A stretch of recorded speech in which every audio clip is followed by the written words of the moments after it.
रतन नवल टाटा एक भारतीय उद्योगपति और टाटा समूह के पूर्व अध्यक्ष भारतीय उद्योग के सबसे प्रतिष्ठित चेहरों में से एक थे। उनके नेतृत्व में टाटा समूह ने नई ऊंचाइयों को छुआ और कई सफलताओं के मील के पत्थर स्थापित किए। रतन टाटा के जीवन केवल व्यापारिक सफलता तक सीमित नहीं है, बल्कि यह मानवता और समाज के प्रति उनकी प्रतिबद्धता का ही प्रतीक है। रतन टाटा का जन्म 28 दिसंबर 1937 को मुंबई में हुआ था। वे नवल टाटा और सोनी टाटा के पोते थे। रतन टाटा का बचपन कुछ कठिनाइयों से भरा था। उनके माता-पिता का तलाक हो गया और इसके बाद रतन टाटा ने अपनी दादी नवाज़ बाई टाटा के साथ समय बिताया। शिक्षा के लिए उन्होंने मुंबई के cathedral and John convent school में अपने प्रारंभिक पढ़ाई की और फिर अमेरिका में आगे की पढ़ाई के लिए गए। उन्होंने आर्किटेक्चर में स्नातक की डिग्री प्राप्त की और फिर मैनेजमेंट की पढ़ाई के लिए हार्वर्ड बिजनेस स्कूल गए। रतन टाटा ने 1962 में टाटा समूह में एक प्रबंधक प्रशिक्षु के रूप में अपने करियर की शुरुआत की। उन्होंने विभिन्न कंपनियों में काम किया, जैसे टाटा स्टील और टाटा मोटर्स। 1991 में रतन टाटा ने टाटा समूह के अध्यक्ष का पद संभाला।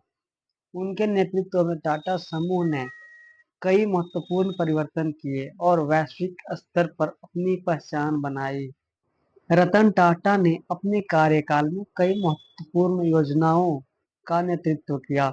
उन्होंने टाटा इंडिका, जो कि भारत की पहली स्वदेशी कार थी, का विकास किया। इस कार ने भारतीय बाजार में एक नई क्रांति लाई।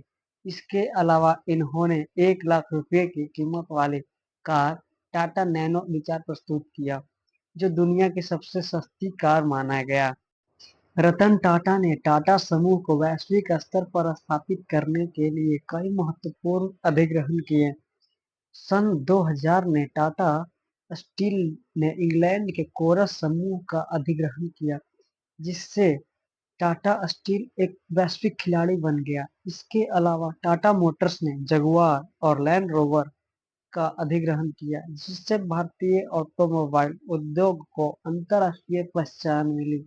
रतन टाटा केवल व्यवसायी नहीं, बल्कि एक मानवतावादी भी हैं।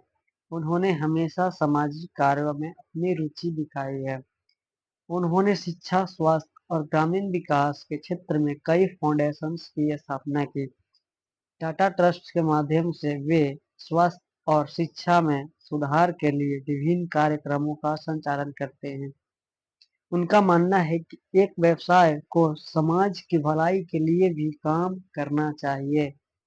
रतन टाटा का व्यक्तिगत जीवन अपेक्षाकृत सरल एवं शांत है।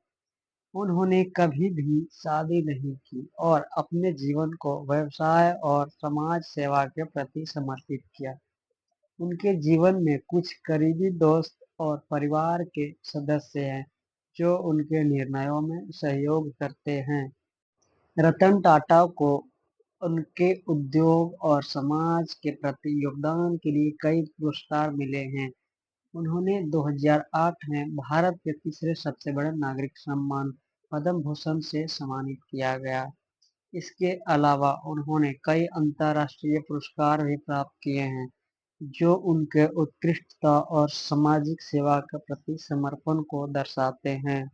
रतन We've retained टाटा our के market share, जीवन एक प्रेरणा है। and उन्होंने अपने and yet कार्यकाल we में we न should केवल continue टाटा to be समूह को आगे बढ़ाया, the बल्कि dominant player समाज के लिए कई and hopefully the महत्वपूर्ण best. कदम उठाए। How do you उनके grow in the दृष्टि global और market? Does नेतृत्व it mean कौशल ने more एक foreign महान ventures with उद्योगपति के रूप में स्थापित किया। रतन टाटा ने यह सिद्ध किया कि व्यवसाय केवल लाभ कमाने का नहीं, बल्कि समाज के उत्थान का भी एक साधन हो सकता है। उनके सोच और कार्यशैली आज भी युवा उद्यमियों के लिए एक मार्गदर्शक का काम करती है।